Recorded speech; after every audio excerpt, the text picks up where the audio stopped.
The listening post floated in the emptiness between stars. It was a small thing, barely larger than a football field, spinning slowly in the cold dark. The humans who built it called it the Prometheus Ear. They had placed it here, far from any sun, because they wanted to listen to the universe without any noise getting in the way. Dr. Yuna Okonkwo had been stationed here for 3 years. She was a xenolinguist, which meant she studied languages that might come from other worlds. So far, she had found nothing. No alien voices, no messages from distant civilizations, just the endless hiss and crackle of cosmic radiation, the leftover sound of the universe being born. But Yuna kept listening. That was her job. That was her hope. On the night everything changed, she was drinking cold coffee and watching numbers scroll across her screen. The Prometheus Ear collected data from every direction, pulling in radio waves and signals from across the galaxy. Most of it was garbage, natural sounds from dying stars and spinning clouds of gas. Her computers sorted through it all, looking for patterns that might mean something. The alert came at 3:47 a.m., station time. A soft chime that made Yuna look up from her coffee. On her screen, a waveform pulsed with perfect regularity. Not random, not natural. Something had made this sound on purpose. She set down her cup. Her hands were shaking as she pulled up the data. The signal was weak, almost too weak to detect. It was buried deep in the cosmic background radiation, hidden like a whisper in a hurricane. The Prometheus Ear had only caught it because the station was so far from any interference, any closer to a star, and they would have missed it completely. Yuna ran the first analysis. The signal repeated every 4.7 seconds. It contained complex frequency modulations, patterns within patterns. This was not a natural phenomenon. This was information. This was language. She sat back in her chair and stared at the screen. Her heart was pounding so hard she could feel it in her throat. "Computer," she said. "Wake the crew." Within an hour, the entire station was crowded into the analysis room. There were only 12 people on the Prometheus Ear, but they all understood what this meant. First contact, proof that humanity was not alone. Dr. Chen, the station's astrophysicist, ran the calculations on the signal's origin. His face went pale as he checked the results twice, then 3 times. "This signal is old," he said. "Very old." "How old?" Yuna asked. "Based on the redshift and the signal degradation, I estimate it was transmitted approximately 42,000 years ago." The room went silent. 42,000 years. When this signal was sent, humans were still living in caves, painting animals on stone walls. The civilization that created this message had been reaching out to the stars while humanity was still learning to make fire. "Where did it come from?" asked Commander Torres, the station chief. Chen pointed to a star map on the wall. "The signal originated from somewhere in the direction of the galactic core. I cannot determine the exact source. It was broadcast on an omnidirectional carrier wave, meant to spread out in all directions. Whoever sent this wanted it to reach as far as possible." Yuna was already working on the translation. The signal contained structured data, mathematical relationships that could serve as a key. The beings who sent this message had been smart. They had designed it to be understood by any intelligent species, regardless of biology or culture. It took her team 6 days to crack the first layer of meaning. The message was not a greeting. Yuna stood before the station crew, her tablet in her hands. She had not slept in 2 days. Her eyes were red and her voice was hoarse, but she spoke clearly. "The signal contains a warning," she said. "It describes a species called the Vethkai. The message says they are harvesters. Every 50,000 years, they emerge from dormancy and travel through the galaxy. They collect intelligent species. They use biological matter as fuel for their technology." The room was very quiet. The warning was sent to something called the Conclave of Worthy Races. It appears to be an alliance of species who have encountered the Vethkai before. The message tells them to hide, to go silent, to offer no resistance. "Offer no resistance," Commander Torres repeated. "What happens if they resist?" Yuna looked down at her tablet. "The message says resistance leads to extinction. It says the Vethkai have destroyed every species that ever tried to fight back. It says submission is the only path to survival." She paused, scrolling through her notes. "There is a timeline in the message. The Vethkai operate on a cycle, based on the dating information in the signal. The next harvest should have begun approximately 6 months ago. The words hung in the air. 6 months ago. The harvest was already happening, somewhere out there in the darkness between the stars. And humanity had never even known it existed. Torres stood up slowly. We need to contact Earth. Immediately. The message reached the United Earth Council 3 days later, carried by faster-than-light communication drones. By then, Yuna's team had translated more of the signal. The full picture was even worse than they had first understood. The Vethkai were not just predators. They were patient. They were methodical. They had been doing this for at least 200,000 years, maybe longer. The signal contained fragmentary references to species that had been completely erased. Their worlds stripped bare, their people processed into biological fuel to power the great sphere ships that carried the Vethkai through the void. The conclave of worthy races had survived by making a deal. They submitted. They offered tribute, a percentage of their populations, given freely, so the rest could live. It was a terrible bargain. But it had kept them alive while countless others had perished. And humanity was not part of any conclave. They had never received this warning. They had never known there was anything to fear. The United Earth Council met in emergency session. Representatives from all 17 human-settled star systems gathered via holographic link, their faces grim as they reviewed the translated signal. Secretary General Amara Diallo, the leader of the council, spoke first. Is there any chance this is a hoax? Some kind of elaborate trick? Yuna, appearing via hologram from the Prometheus ear, shook her head. The signal is genuine, Madam Secretary. The physics are consistent. The linguistic structures are clearly non-human in origin, and the signal is 42,000 years old. No human technology could have created it. Then we must assume this threat is real, Diallo said. The question is, what do we do about it?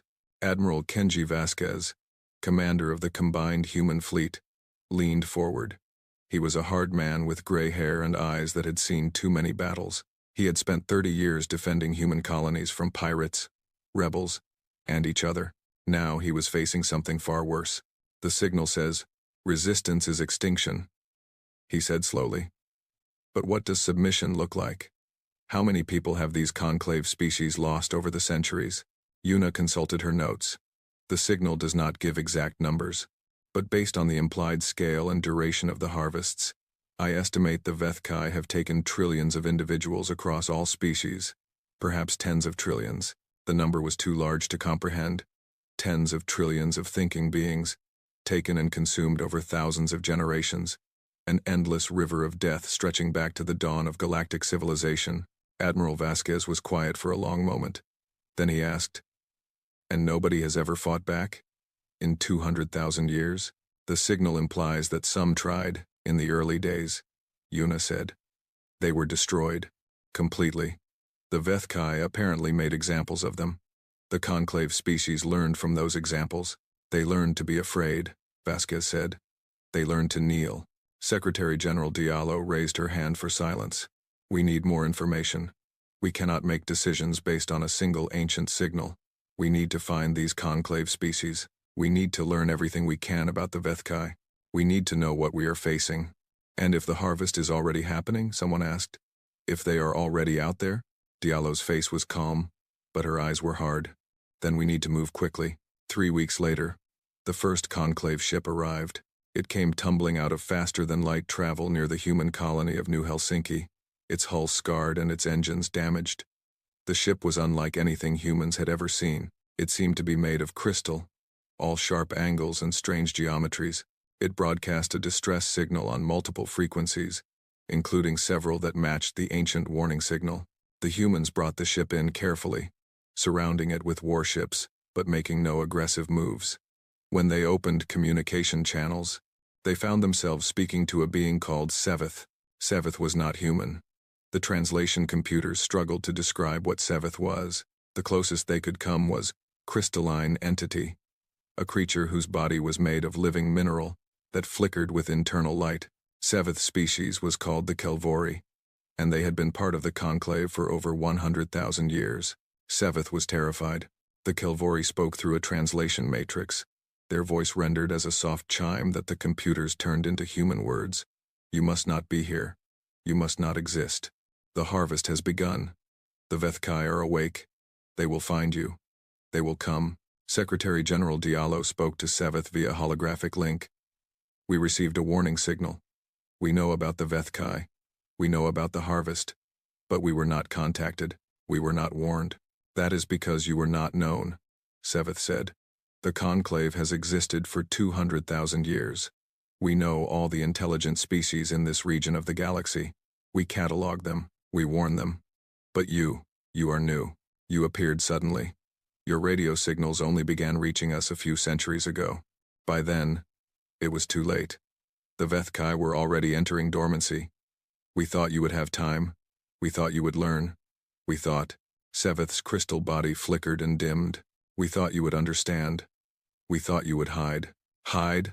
Admiral Vasquez's voice cut through the channel. He had insisted on being part of this conversation. You want us to hide? Yes. Seveth's voice rose, the chimes becoming sharp and discordant. You must hide. Destroy your communication beacons. Stop transmitting. Go dark. Abandon your outer colonies and retreat to a single world. Make yourself small. Make yourself quiet. Perhaps the Vethkai will not notice you. Perhaps they will pass you by.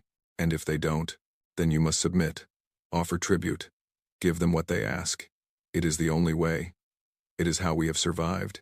It is how all species survive. There was a long pause. Then Vasquez asked a question that would change the course of galactic history. How many have you lost, Seveth, your species? How many have the Vethkai taken from you? The Kelvori was silent for several seconds. When they spoke again, their voice was barely above a whisper. We do not count anymore. In the early days, we kept records. We mourned each name. But the centuries passed, and the harvests continued, and there were too many. Always too many. My species once numbered in the hundreds of billions. Now we are perhaps 10 billion. We have given 9/10 of ourselves to the Vethkai over the ages, and we consider ourselves lucky. We survived. Others did not. Admiral Vasquez stood up. His face was like stone. Show me where they sleep, he said. The Vethkai. Their sphere ships. Show me where they are. Seveth's crystal form pulsed with alarm. You cannot fight them. No one can fight them. They have technologies beyond your comprehension. They have consumed species 1,000,000 years more advanced than you. You are children compared to them. You are nothing. Maybe, Vasquez said. But we don't hide. And we don't kneel. He turned to Secretary General Diallo. Madam Secretary, I request authorization to begin full military mobilization. Every ship, every station, every resource we have. If these things are coming, then we need to be ready. Diallo looked at him for a long moment. Then she looked at the holographic image of Seveth, the ancient being who had come to warn them. She thought about 42,000 years of fear. She thought about trillions of lives consumed by an enemy that had never been defeated. And she thought about humanity. Young, foolish, stubborn, a species that had clawed its way up from the mud of a single world, that had survived ice ages and plagues and wars without number, that had looked up at the stars and said, "We're going there," and then actually gone. Authorization granted, she said. God help us all. Seveth's crystal form flickered frantically. You do not understand. You cannot comprehend what you are facing. The Vethkai are not like you. They do not negotiate. They do not show mercy. They are the end of everything. Then we'll just have to disagree with them, Vasquez said. And he cut the channel. Back on the Prometheus ear, Dr. Yuna Okonkwo sat alone in her quarters. She had spent 3 years listening to the silence of space, hoping to hear proof that humanity was not alone. Now she had found that proof, and she wished she hadn't. But as she looked out her small window at the infinite darkness between the stars, she felt something unexpected stirring in her chest. It wasn't fear, though she was afraid. It wasn't despair, though the odds seemed impossible. It was pride, because humanity had never received the message telling them to kneel.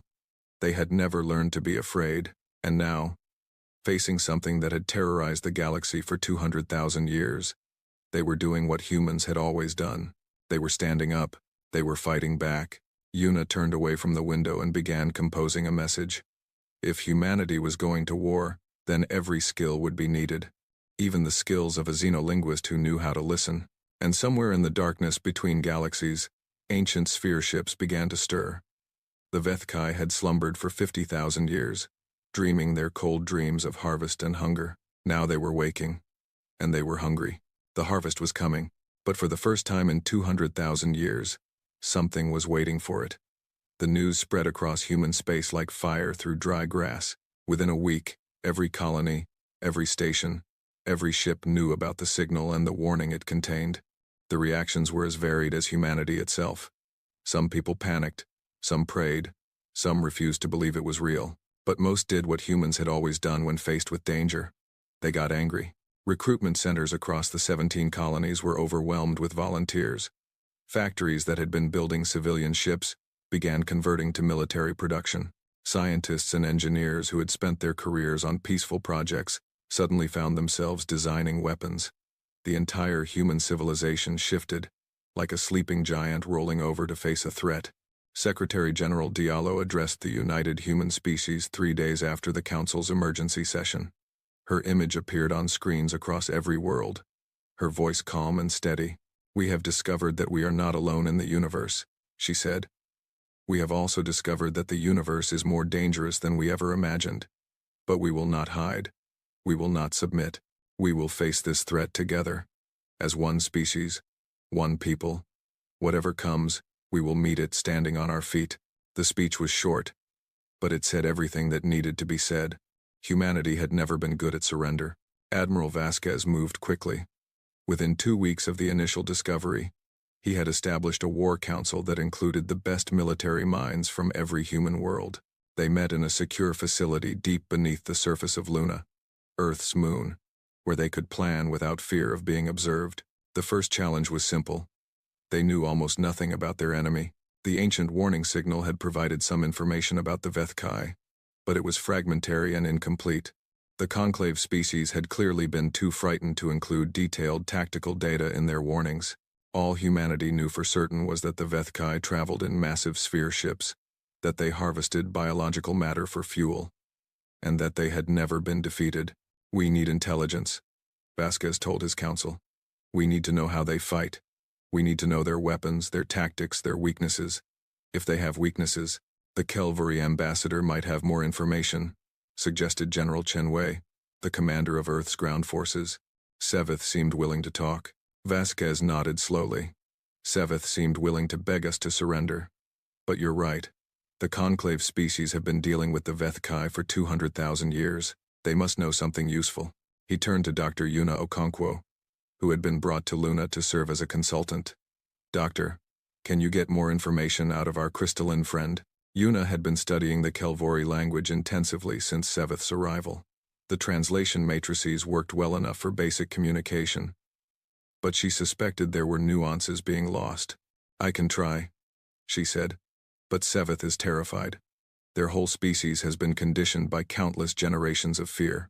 Getting them to share tactical information about the Vethkai might be difficult."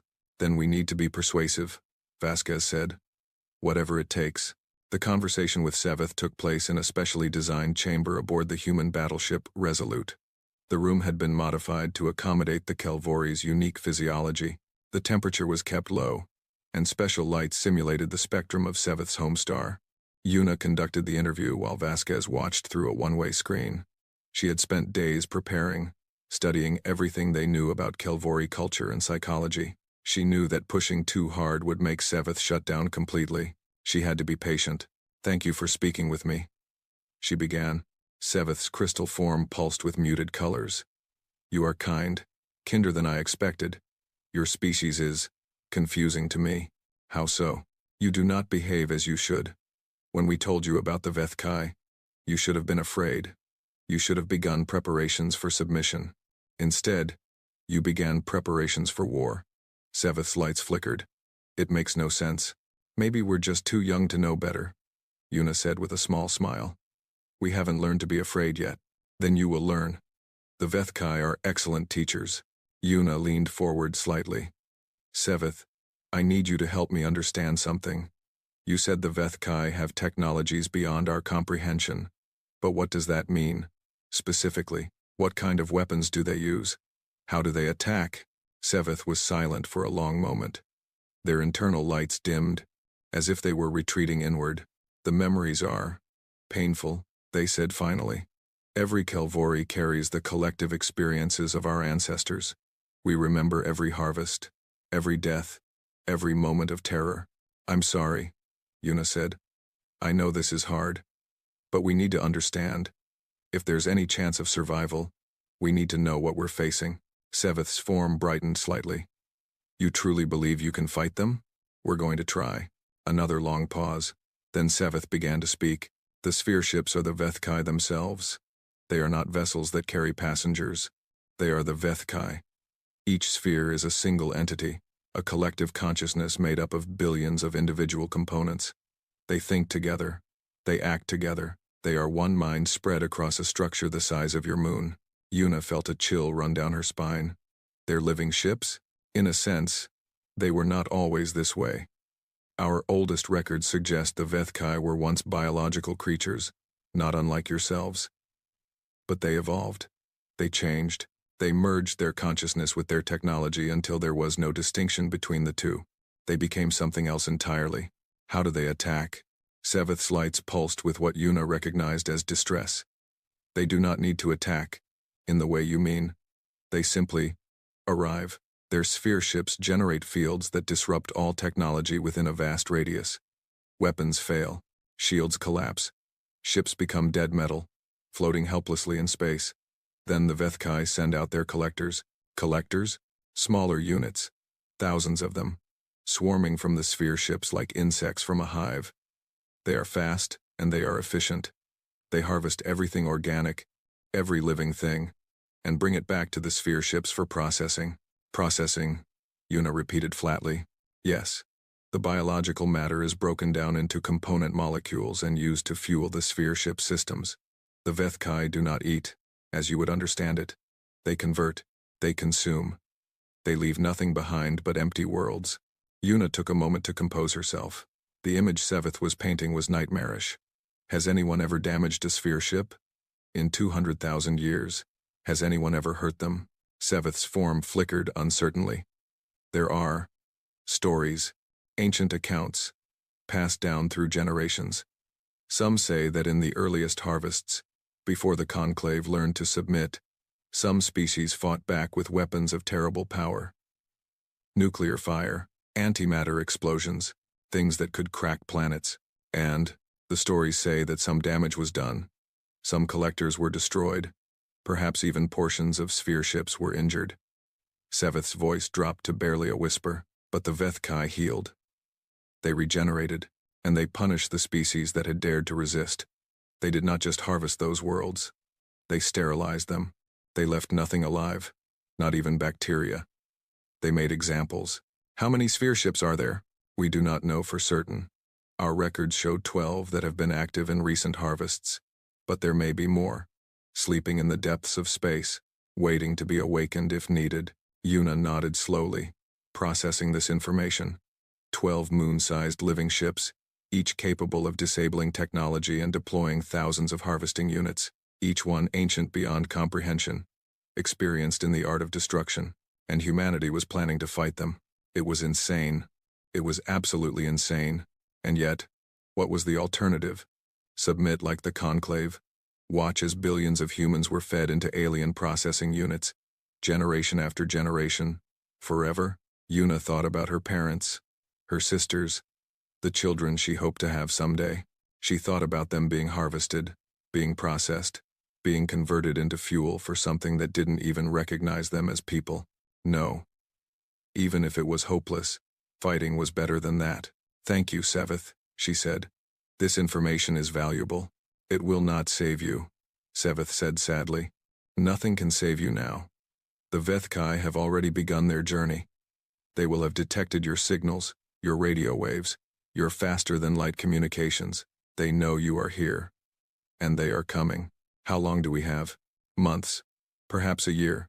If you are fortunate. The sphere ships move slowly through normal space, conserving energy between stars. But they will come. They always come. Yuna stood up. Then we'd better get to work. The War Council reconvened that evening. Yuna presented her findings, and the room fell silent as she described the Vethkai's capabilities. The disruption fields. The collectors, the apparent ability to regenerate from damage, the total destruction of species that had dared to resist. When she finished, Admiral Vasquez stood at the head of the table, his face unreadable. "So," he said, "we're facing enemies that can disable our ships, heal from almost any damage, and have 200,000 years of experience killing intelligent species. Does anyone want to change their mind about fighting?" Nobody spoke. "Good." Vasquez activated a holographic display showing the Sol system and the surrounding region of space. "Because I've been doing some thinking. The conclave species have always fought the same way. If they fought at all. They waited for the Vethkai to come to them. They tried to defend their homeworlds. They failed, and then they surrendered." He zoomed out the display, showing the estimated approach vectors of the Vethkai sphere ships, based on Seveth's information. "We're not going to do that. We're not going to wait for them to come to us. We're going to go to them." General Chenwei leaned forward. "You want to take the offensive? Against an enemy we've never faced? With weapons that might not even work against them? "I want to choose the battlefield," Vasquez said. "If we fight near our colonies, near our civilian populations, we've already lost. Win or lose, billions will die. But if we meet them in deep space, far from any inhabited world, we can throw everything we have at them without worrying about collateral damage." "What about the disruption fields?" asked Admiral Morrison, commander of the colonial fleet. "If they can disable our technology, then we need weapons that don't rely on technology. Or at least, not technology that can be disrupted." Vasquez pulled up another display, showing a schematic of a simple kinetic projectile. "The Kelvori say the Vethkai have been hurt before, in the ancient past. Nuclear weapons, antimatter, brute force. Those things still work, even without sophisticated targeting systems." He began outlining his plan. It was audacious.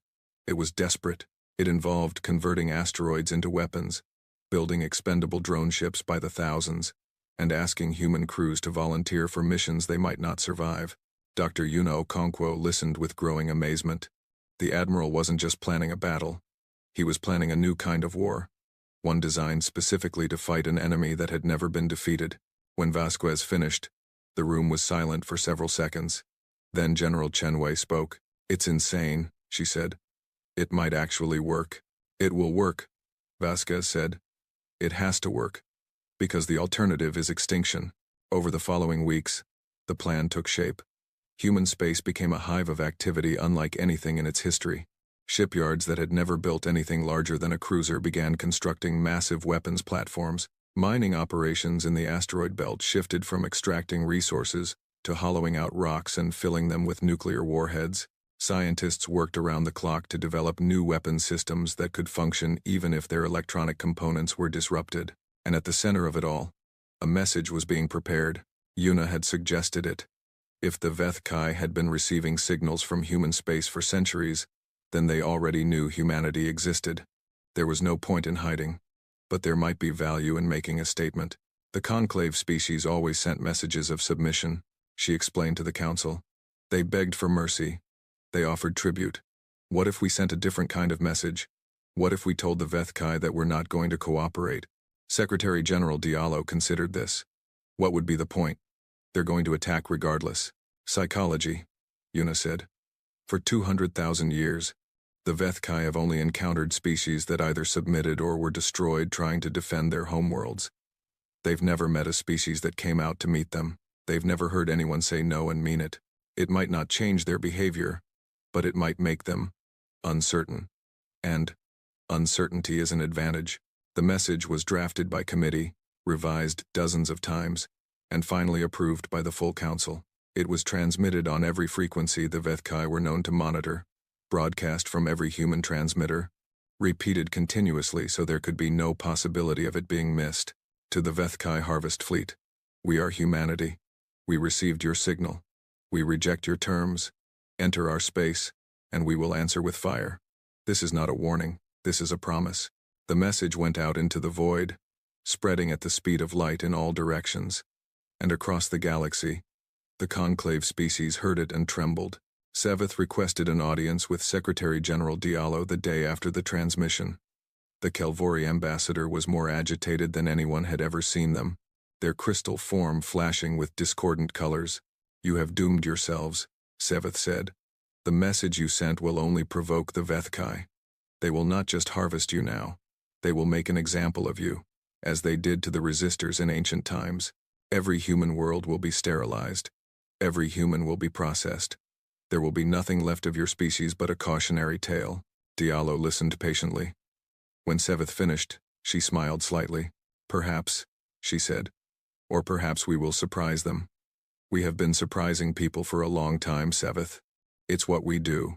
You do not understand what you are facing. We understand perfectly.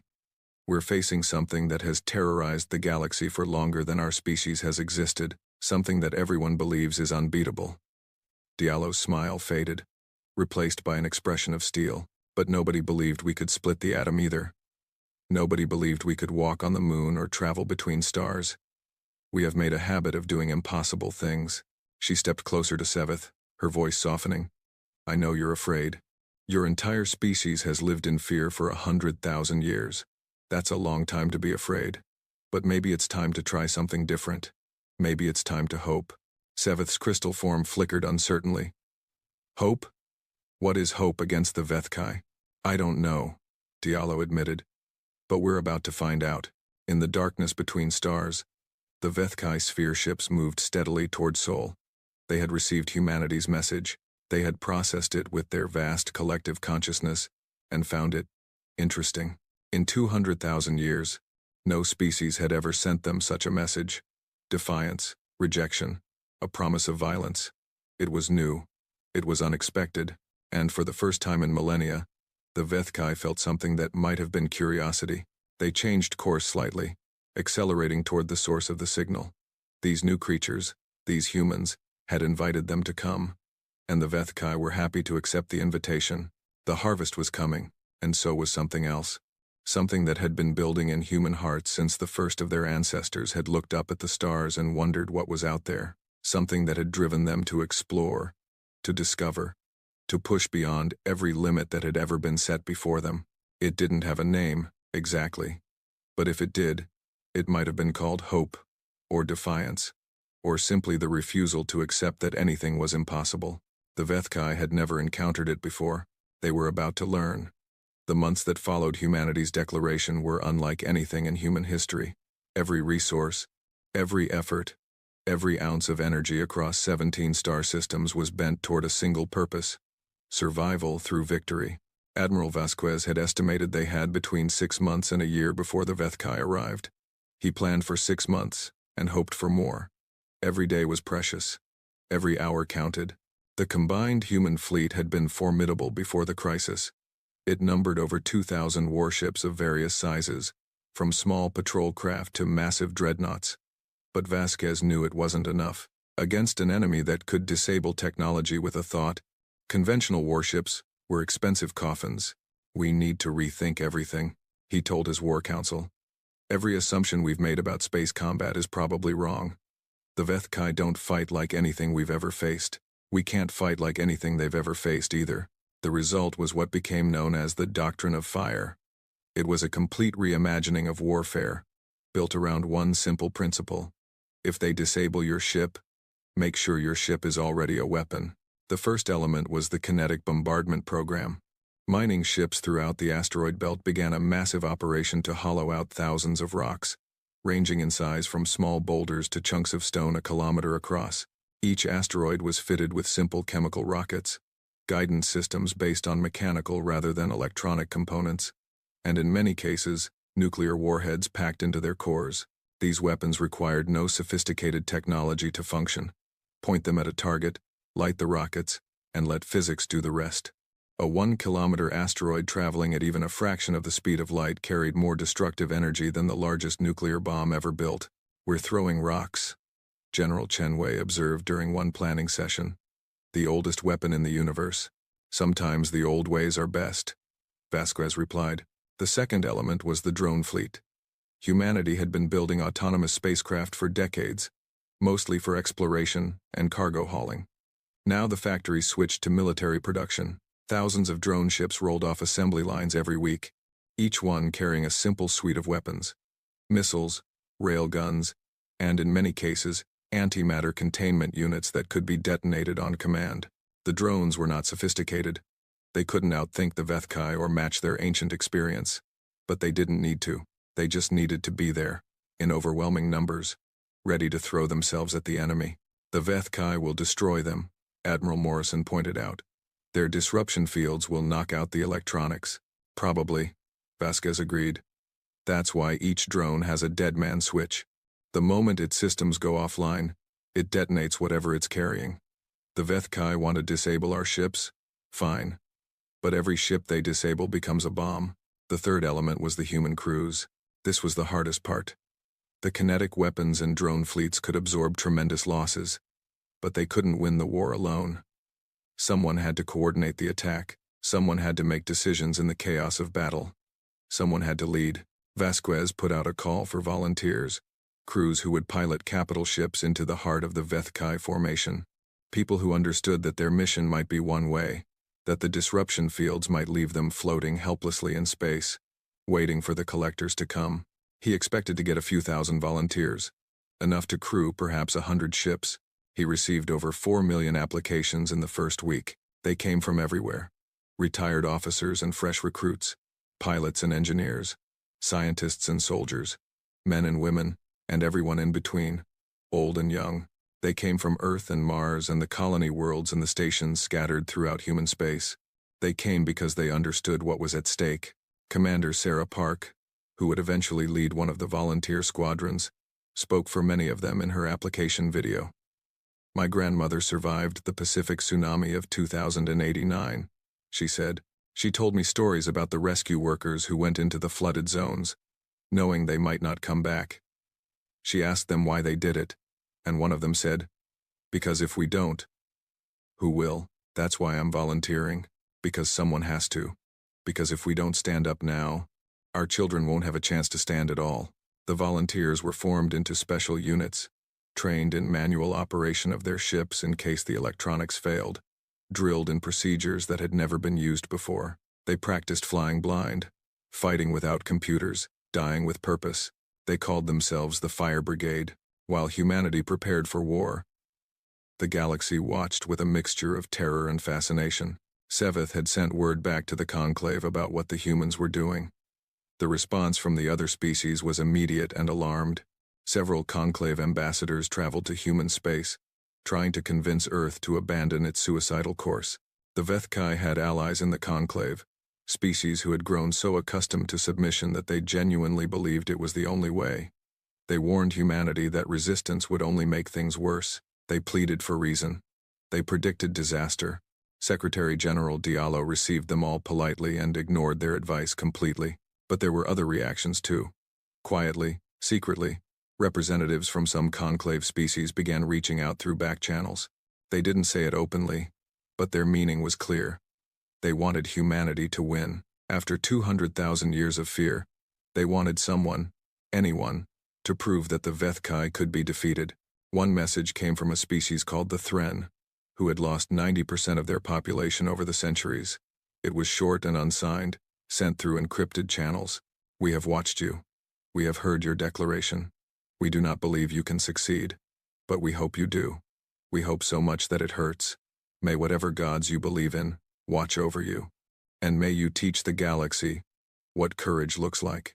More practically, some conclave species began quietly moving their civilian populations toward human-controlled space. They didn't announce what they were doing. They didn't ask permission. They simply relocated millions of their people to systems near the human colonies, hoping that if humanity somehow won, they would be protected. Dr. Yuna Okonkwo noticed this trend and brought it to the Council's attention.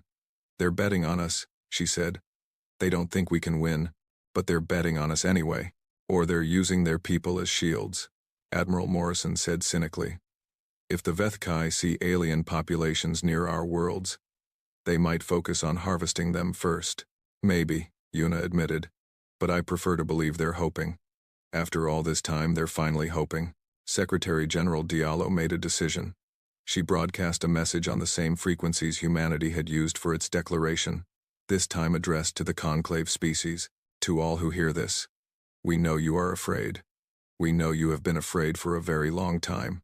We do not judge you for your fear, but if you choose to stand with us, to hope with us, You will be welcome. Our defenses will protect anyone who seeks shelter. Our guns will fire for anyone who asks for help. This is not your war alone. It is the galaxy's war, and maybe it's time for the galaxy to stop running." The response was immediate. Within days, ships from half a dozen conclave species had arrived at the edges of human space. Some carried refugees, some carried supplies, a few carried warriors who wanted to join the fight, soldiers from species that had not raised weapons in thousands of years. It wasn't much. Compared to the strength of the Vethkai, it was almost nothing. But it was a start. 6 months after the discovery of the signal, the Prometheus ear detected something new. Long-range sensors picked up massive energy signatures at the edge of the solar system. Far beyond the orbit of Pluto, something was approaching. Something big. Dr. Chen, still working aboard the listening station, analyzed the data with growing horror. "They're here," he reported to Admiral Vasquez.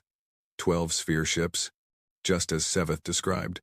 "They're coming out of interstellar space, decelerating toward the inner system. How long until they reach us?" "At their current rate, approximately 3 weeks. They're taking their time. They're not in a hurry." Vasquez nodded slowly. "They're not expecting a fight. They think we'll run or surrender before they get here." "Shouldn't we?" Chen asked quietly. "Sir, I've seen the sensor data. Those things are enormous. Each one is nearly the size of Luna. Our entire fleet, all 2,000 ships plus the drones, could fit inside a single sphere ship with room to spare. We're not just outmatched, we're outclassed," Vasquez finished. "Overwhelmed, outgunned. I know. I've seen the same data." He straightened his uniform, his face calm.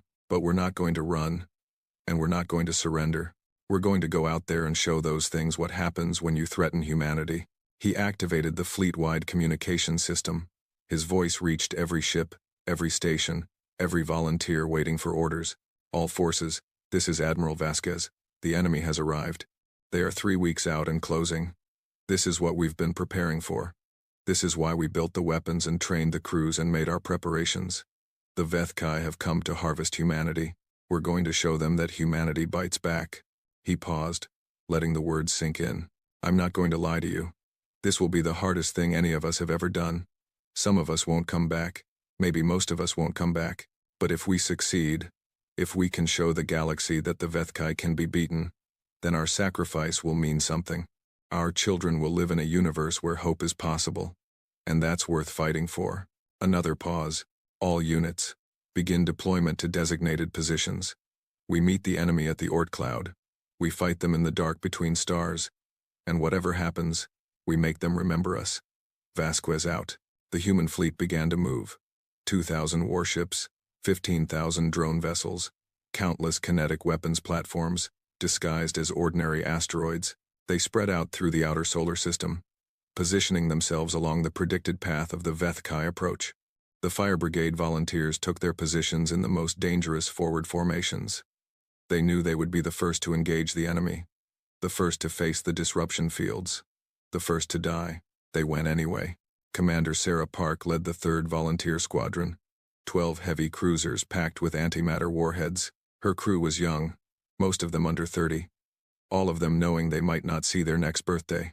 On the night before deployment, she gathered them in the ship's common room. "I'm not going to give you a speech about duty or honor or any of that," she said. "You know why you're here. You know what we're facing. I just want to say this. Whatever happens tomorrow, or the day after, or however long this fight lasts, I'm proud to serve with you. Every single one of you. And when we get out there and face those things, remember what we're fighting for. Not just our lives, not just our world. We're fighting for every kid who deserves a chance to grow up without fear. We're fighting for a future that doesn't include being harvested by alien horrors. We're fighting because somebody has to, and we're stubborn enough to try." She raised her coffee cup. "To humanity. May we be as unkillable as we think we are. To humanity," her crew repeated. In the darkness of space, the Vethkai continued their approach. Their sphere ships moved in perfect formation, 12 moons of living metal and ancient consciousness. They had sensed the human fleet's movements. They had observed the preparations, and for the first time in their long existence, they felt something that might have been anticipation. The small creatures were not running. They were not begging. They were gathering together, forming battle lines, preparing to resist. It was fascinating. It was amusing. It was, in its own small way, admirable. The Vethkai had consumed countless species over the ages. They had processed the defiant and the submissive alike. They had never been particularly moved by either. But something about these humans was different. Something about their desperate courage stirred memories that had lain dormant for millennia. In the ancient past, when the Vethkai had first begun their harvests, there had been species that fought back. Proud, fierce civilizations that had chosen extinction over submission. The Vethkai had destroyed them all, but they remembered them. They were the only enemies worthy of remembering. Perhaps these humans would be worthy of remembering too. The sphere ships accelerated slightly, eager to begin. At the edge of the Oort cloud, where the sun was just another bright star among millions, Admiral Vasquez stood on the bridge of his flagship, the Dreadnought, unconquered. He watched the sensor displays showing the approaching enemy, 12 impossible giants against his fleet of gnats. All units report ready, his tactical officer announced. Vasquez nodded. Good. Begin final preparations. Weapons free at my command. He turned to look at the holographic display one more time. The Vethkai were coming. 200,000 years of galactic terror were bearing down on humanity. Every rational analysis said the outcome was certain. Every calculation predicted failure. But Vasquez had never been very good at calculations. He was better at fighting. This is it, he said quietly, to no one in particular. This is where we find out what we're made of. On the Prometheus ear, Dr. Yuna Okonkwo watched the same sensor data and felt the same mixture of fear and determination that gripped every human across the fleet. She had stayed at the listening station despite offers to evacuate. If humanity was going to fight, she wanted to be here. She wanted to hear what happened. She had one final message prepared, ready to transmit no matter what the outcome. It was addressed to the conclave, to the galaxy, to anyone who might be listening. Whatever happens next, the message said, remember that we tried. Remember that we stood. Remember that for one moment, in one corner of the universe, a young species said no to the darkness. And maybe, if you hear this after we're gone, you'll find the courage to say it too. She hoped she would never have to send it, but she was ready if she did.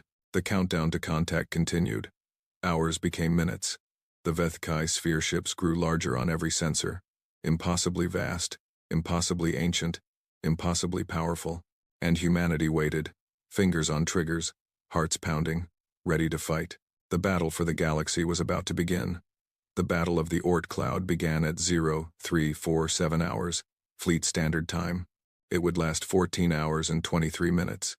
It would be the bloodiest engagement in human history, and it would change the galaxy forever. Admiral Vasquez watched the sensor displays as the Vethkai sphere ships entered weapons range.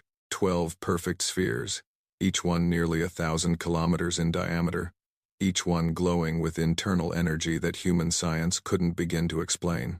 They moved with terrible grace, like predators approaching prey that had nowhere to run. All units, stand by, Vasquez said. His voice was calm, his hands were steady. Wait for my signal. We want them deep in the kill zone before we show our hand. The Vethkai came closer. 500,000 kilometers, 300,000, 100,000. They seemed to be moving slowly, but at their size, even slow movement covered vast distances. The sphere ships showed no concern for the human fleet arrayed against them. Why would they? They had faced resistance before. It had never mattered. At 50,000 kilometers, the disruption fields activated. It was exactly as Seveth had described. One moment, the human ships were humming with power, sensors alive, weapons ready. The next moment, half of them went dark. Electronics failed. Reactors scrambled. Ships that had been deadly warcraft became drifting hulks, dead in space. But not all of them. Vasquez had prepared for this moment. Every ship in the fleet had been equipped with backup systems, hardened against electromagnetic interference, designed to survive exactly this kind of attack. It wasn't foolproof. Many ships still lost power, but enough survived to make a difference. All units with functional systems open fire, Vasquez commanded. Everything we have, now. The human fleet erupted. Thousands of missiles leapt from launch tubes, each one carrying warheads that ranged from tactical nuclear devices to antimatter containment spheres. Railguns hurled metal slugs at velocities that turned them into kinetic hammers capable of punching through starship armor. Laser batteries painted the sphere ships with targeting beams while X-ray projectors followed, delivering concentrated energy that could vaporize rock. And behind the conventional weapons came the kinetic bombardment.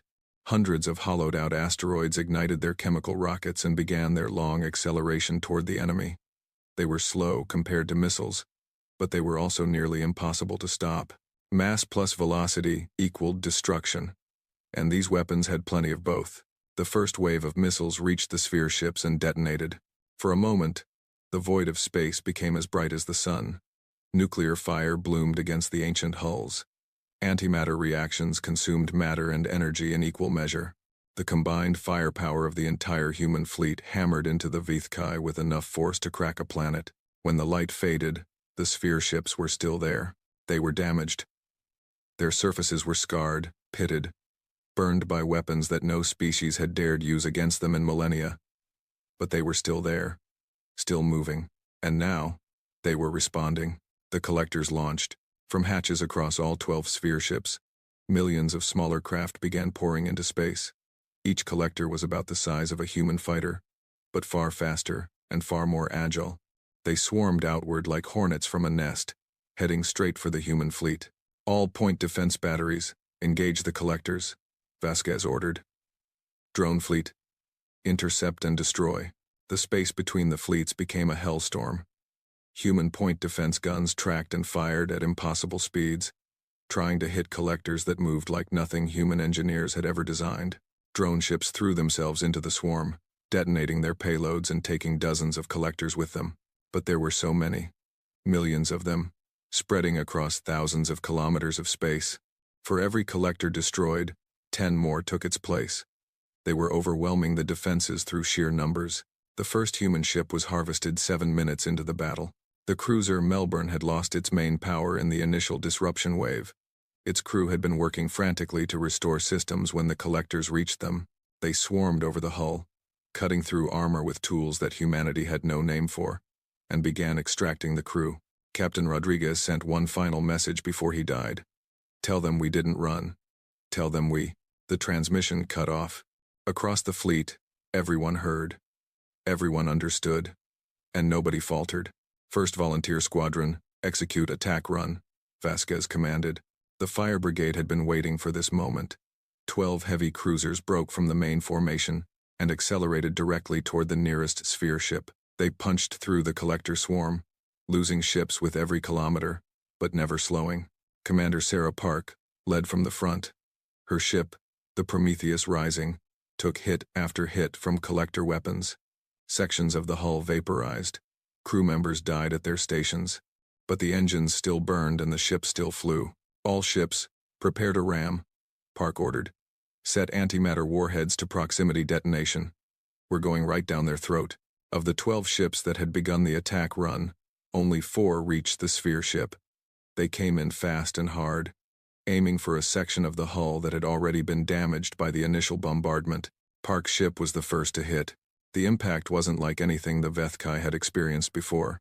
30,000 tons of human warship traveling at nearly 8% of light speed struck their hull with the force of a small moon. The antimatter warheads detonated on impact, multiplying the destruction 1,000-fold. The sphere ship shuddered. A massive chunk of its structure tore away, spinning into the void. Internal lights flickered and died across an entire hemisphere. The other 3 ships followed seconds later, hitting different sections of the damaged area. Each impact deepened the wound, each explosion spreading more destruction. And then the kinetic weapons arrived.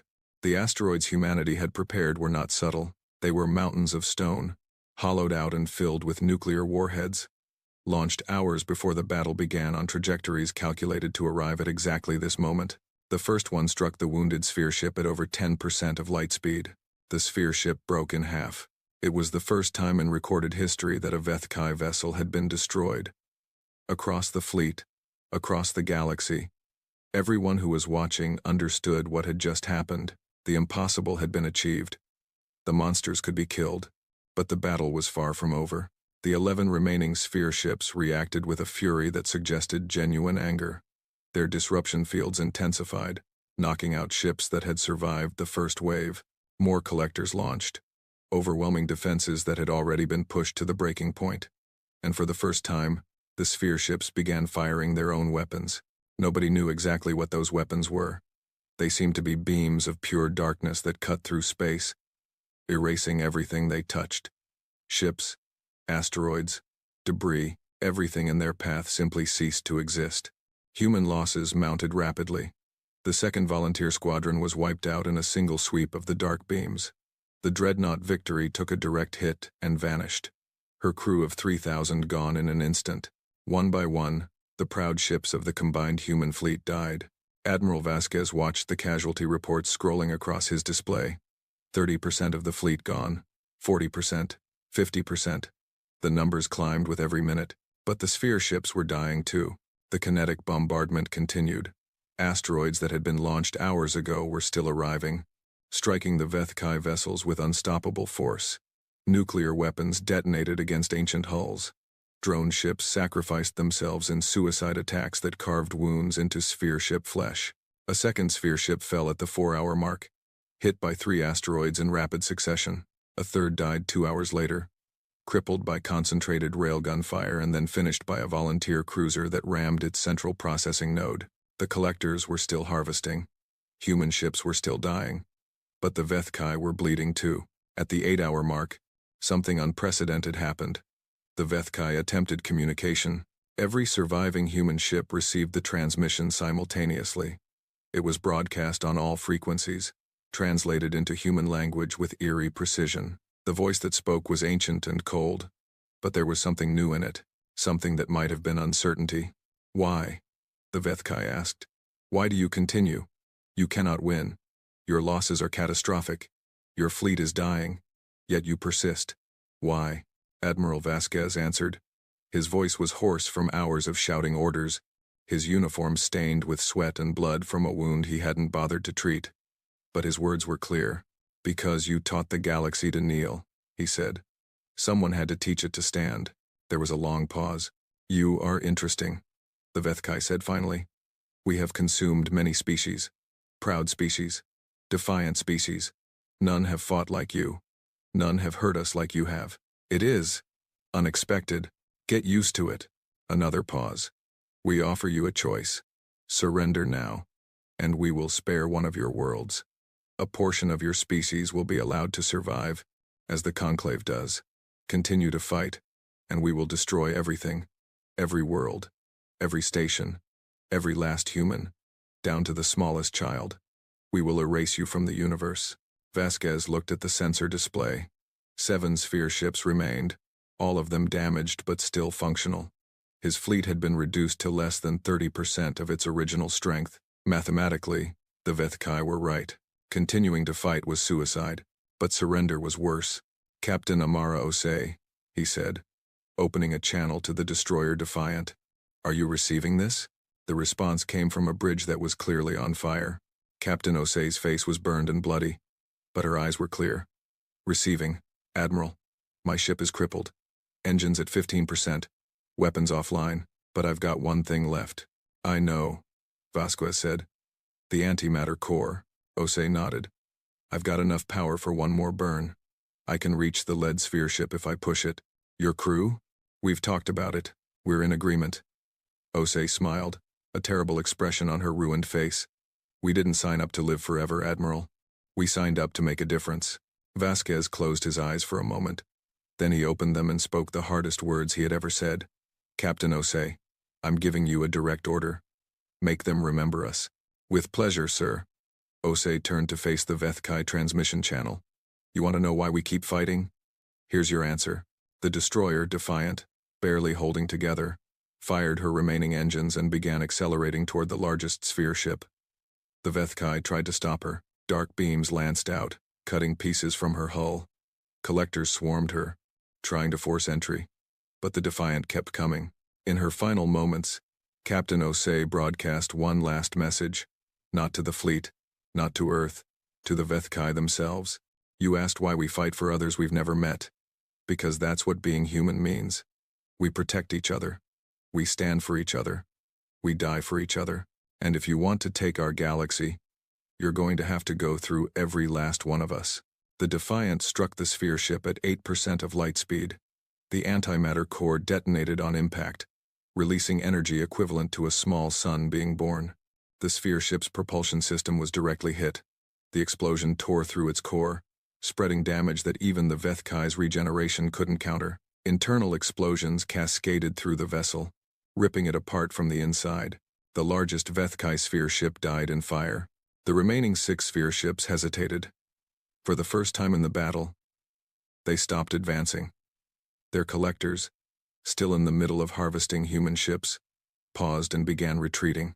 The Vethkai were regrouping, reconsidering, perhaps even afraid. Admiral Vasquez saw the opportunity. All units capable of combat, press the attack. Don't give them time to recover. Everything we have left, throw it at them now. The surviving human ships surged forward. Battered cruisers and limping frigates. Drone vessels running on emergency power. Volunteer crews who had watched their friends die and still refused to stop fighting. They threw themselves at the hesitating Vethkai with everything they had left. 2 more sphere ships fell in the next hour. One was destroyed by a coordinated railgun bombardment that punched holes through its weakened hull. The other was killed by the last wave of kinetic asteroids. 3 mountains of rock and nuclear fire that hit it simultaneously and left nothing but debris. At the 14-hour mark, the 4 surviving sphere ships turned and fled. They were damaged, they were diminished, and for the first time in their ancient existence, they were afraid. These humans, these tiny creatures from a young world, had done what no one had done before. They had looked at the Vethkai and not only survived but fought back. They had killed 6 of the immortal sphere ships. They had proven that the monsters could bleed. The Vethkai would return. They would heal. They would come back for revenge. But not today. Today, they retreated. Admiral Vasquez slumped in his command chair, exhausted beyond words. Around him, the bridge crew was crying, laughing, hugging each other. They had won, against all odds, against all logic, against an enemy that had terrorized the galaxy for 200,000 years. They had won, but the cost had been terrible. The combined human fleet had lost 73% of its ships. Over 400,000 humans had died in the battle. Many more were wounded, stranded, or missing. It was the worst loss in human military history. And yet, as reports came in from across human space, as the news spread that the Vethkai had been defeated, something else spread with it. Something that hadn't been felt in the galaxy for longer than anyone could remember. Hope. On the Prometheus ear, Dr. Yuna Okonkwo deleted the message she had prepared for humanity's defeat. She wouldn't need it. Not today. Instead, she began composing a new message. One for the Conclave. One for the galaxy. The harvest has been denied, she wrote. The Vethkai can be killed. We have proven it in blood and fire and sacrifice. If you are listening, if you have spent your life in fear, know this. You don't have to be afraid anymore. The darkness can be fought. The monsters can be beaten. All it takes is the courage to try. She sent the message out into the void. On every frequency, in every language her computers could translate. And across the galaxy, species that had cowered in terror for thousands of years looked up at unfamiliar stars and felt something they had forgotten existed. The battle was won. The war was just beginning. And humanity, battered and bleeding but unbowed, was ready to lead. The galaxy was different after the Battle of the Oort Cloud, not in the physical sense. The stars still burned in their ancient patterns, worlds still turned around their suns. The vast emptiness of space was as cold and silent as it had ever been. But something fundamental had changed, something in the hearts and minds of every intelligent species that had heard what happened. The Vethkai could be beaten. For 200,000 years, that sentence had been impossible. The Vethkai were eternal. They were unstoppable. They were the end of all things. A force of nature like gravity or time. Something to be accepted rather than fought. Every species in the Conclave had grown up knowing this truth in their bones. Now it was a lie. In the weeks following the battle, messages flooded into human space from across the galaxy. Some were congratulations, filled with wonder and disbelief. Some were requests for information about how humanity had done it, what weapons they had used, what strategies they had employed. Some were simple expressions of gratitude from species that had lived in fear for so long they had forgotten what hope felt like, and some were pledges of alliance. The Thren came first.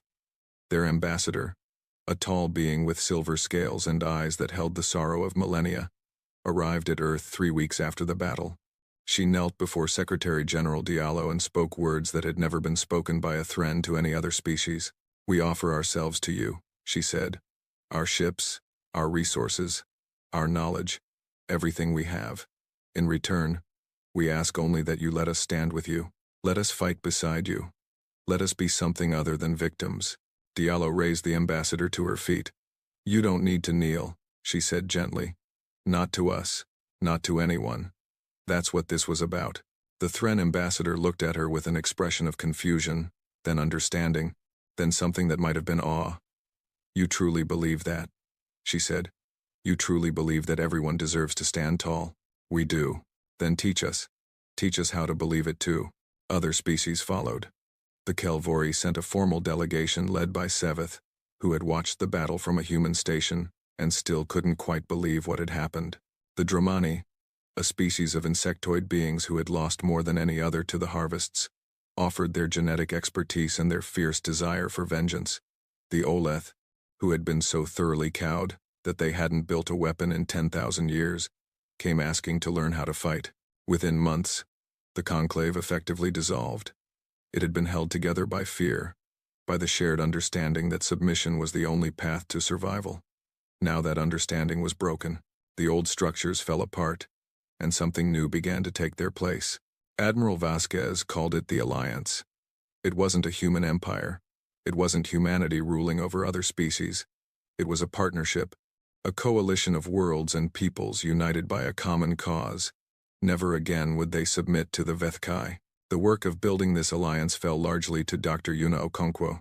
Her skills as a xenolinguist had made her one of the most important people in the early days of the crisis, and now those skills were needed more than ever.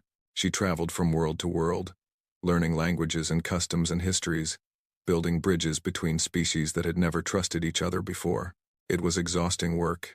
Each species had its own fears, its own traumas, its own reasons for distrusting outsiders. The harvests had taught them that cooperation was dangerous, that standing out was death. Undoing 200,000 years of conditioning would take time, but it was also rewarding. Every time Yuna saw a Kelvori scientist working alongside a human engineer, every time she watched Thren warriors training with human marines, every time she heard children of different species playing together without fear, she felt something warm in her chest. This is what we fought for, she thought. Not just survival. This, 1 year after the battle, Yuna returned to the Prometheus Ear. The listening station had become a memorial site, a place where people came to remember how everything had started. A small plaque had been installed on the observation deck, bearing the names of every human who had died at the Battle of the Oort Cloud. Yuna stood before the plaque for a long time, reading the names: Commander Sarah Park, Captain Amara Osei, 400,000 others, people she had never met, but who had given everything so that she could stand here now. "I hope we're living up to what you died for," she whispered. Admiral Vasquez found her there an hour later. He had aged in the past year. His hair was more gray than black now, and new lines had appeared on his face, but his eyes were still sharp, still filled with the same quiet determination that had carried humanity through its darkest hours. "Doctor," he said, nodding and greeting.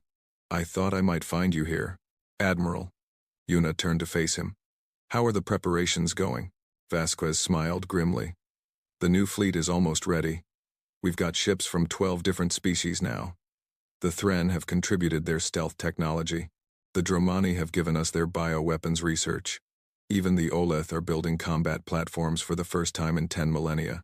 And the Vethkai? Our scouts report that the 4 surviving sphere ships have retreated to a location near the galactic core. They're healing, regenerating, building their strength." Vasquez's smile faded. "They'll come back. Maybe not this year, maybe not this decade, but they'll come back, and we'll be ready." "Yes, we will." He paused, looking out at the stars. "There's something else. The reason I came to find you." "What is it?" "We've received transmissions from somewhere else, somewhere beyond our region of the galaxy. Other species, far away, have heard about what happened at the Oort Cloud. They've heard that the Vethkai were beaten, and they're asking for help. Yuna's heart skipped a beat. Other species? From outside the Conclave territory? Yes. It seems the Vethkai have been operating across the entire galaxy, not just our corner of it. There are hundreds of other species out there, maybe thousands, all living under the same shadow we lived under, all thinking there was no hope, and now they've heard there is hope. Exactly. Vasquez turned to face her fully. The Council has discussed it. We want to respond. We want to tell them that help is coming, that they're not alone anymore, that the galaxy has a chance to be free. Yuna thought about what that meant. A galaxy-wide alliance. Hundreds of species working together against a common enemy. A universe where no one had to live in fear of being harvested. It was an enormous vision. An impossible vision. The kind of dream that should have been laughed off as naive and unrealistic. But then, a year ago, defeating the Vethkai had been an impossible dream too. What do you need from me? She asked. Vasquez smiled again, and this time there was warmth in it. We need you to help us write the message. A new signal, something that can reach across the galaxy and tell everyone who's listening that things have changed, that there's a new power in the universe. That hope is real. I think I can manage that. They worked on the message together, refining it over several days. It couldn't be too aggressive, too threatening. The species they were trying to reach were already traumatized, already conditioned to expect the worst. The message needed to offer hope without demanding anything in return. In the end, Yuna found the words by thinking about what she would have wanted to hear, back when she was a lonely xenolinguist listening to the silence of space, hoping to find proof that humanity wasn't alone. The message was broadcast from every human transmitter simultaneously, boosted by the combined technology of a dozen allied species, sent out in all directions at the speed of light and via faster-than-light communication pulses. It reached further than any human message had ever reached before. It touched the edges of the galaxy and kept going. To all who hear this, you are not alone. You do not have to kneel. The harvest is over. The Vethkai have been beaten. 6 of their sphere ships were destroyed at the Battle of the Oort Cloud. The rest fled. They can be hurt. They can be killed. The shadow that has covered the galaxy for 200,000 years is lifting. We are humanity. We are young, and we are stubborn, and we did not know we were supposed to be afraid. We fought back, and we won. Not alone. We won because we stood together with other species who chose hope over fear. And now, we extend the same offer to you. If you are hiding, you can stop. If you are afraid, you don't have to be. If you want to fight back, if you want to stand up, if you want to live in a galaxy where your children don't have to fear the harvest, then call us. Send a signal. We will answer. This is not the end. This is the beginning. The Vethkai will return, and when they do, we will face them together. Every species, every world, every person who chooses to stand. We will show them that the galaxy is not their hunting ground. We will show them that life fights back, and if anything like the Vethkai ever rises again, anything that threatens to consume us or enslave us or make us bow down in fear, call us. Humanity answers. We will always answer. This is our promise. This is our signal. You are not alone. The message went out into the universe. It spread from star to star, from world to world, reaching places that humanity had never imagined. And everywhere it went, it carried something that the galaxy had almost forgotten. Hope. On a distant world near the galactic rim, a species called the Harthuni heard the signal. They had been in hiding for 30,000 years. Their cities buried deep underground. Their children raised to believe that the surface was death. When they heard that the Vethkai could be beaten, they emerged into the sunlight for the first time in generations. In a system orbiting a dying star, the last survivors of the Veleth people received the transmission. There were only a few hundred of them left, the remnants of a civilization that had once numbered in the billions. They had been waiting for extinction, knowing the next harvest would be their last. Now, they began to hope again. Across the galaxy, in countless worlds and stations and ships, species that had lived in darkness looked up at the stars and saw something new. Not the cold indifference of an uncaring universe, not the shadow of an ancient evil that would consume them all. They saw possibility. They saw a future worth fighting for. 1 year after the Battle of the Oort Cloud, Secretary General Diallo stood before the first meeting of the Galactic Alliance. Representatives from 47 species had gathered on a newly constructed station orbiting Earth. More were sending messages every day, wanting to join. I never imagined this, Diallo said to Yuna, who stood beside her. When we first received that warning signal, I thought we were doomed. I thought we would fight and die and be forgotten, like all the others who came before us. But we weren't forgotten, Yuna said. And neither were they. The species who fought in the ancient days, the ones the Vethkai made examples of. They're remembered now. Their sacrifice meant something, after all. Diallo nodded slowly. Because we picked up where they left off. We finished what they started. No. Yuna shook her head. We didn't finish anything. We just proved it was possible. The real work is just beginning. Building an alliance that can survive. Creating a galaxy where no one has to be afraid. That's going to take longer than any of us will live. Then we'll have to make sure the next generation is ready to continue. Yuna smiled. I think they will be. After what they've seen, after what they know is possible, I don't think they'll ever forget. The meeting began.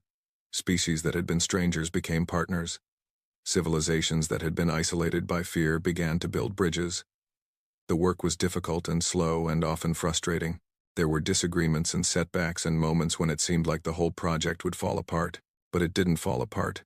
It grew. It spread. It became something larger than any single species. Larger than any single world. It became a galactic civilization united not by conquest but by choice.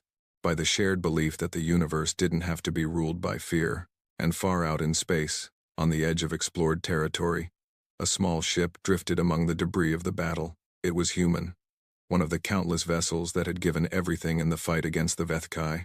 Its crew was long dead, its systems cold and silent. But on its hull, someone had painted a message. A few simple words, visible to anyone who passed by. We stood here. We fought here. We changed the galaxy here. Remember us. The stars shone down on those words, cold and eternal. The universe went on, as it always had, vast and ancient and indifferent to the struggles of mortal beings. But something had changed. Something small, perhaps, in the grand scale of cosmic history, but real, important. The signal had gone out. Not a warning, not a plea for mercy, not the desperate cry of victims. A promise, a declaration, a statement that rang across the galaxy and would echo through the ages. Humanity answers, and the galaxy, for the first time in 200,000 years, began to believe that the answer might be enough.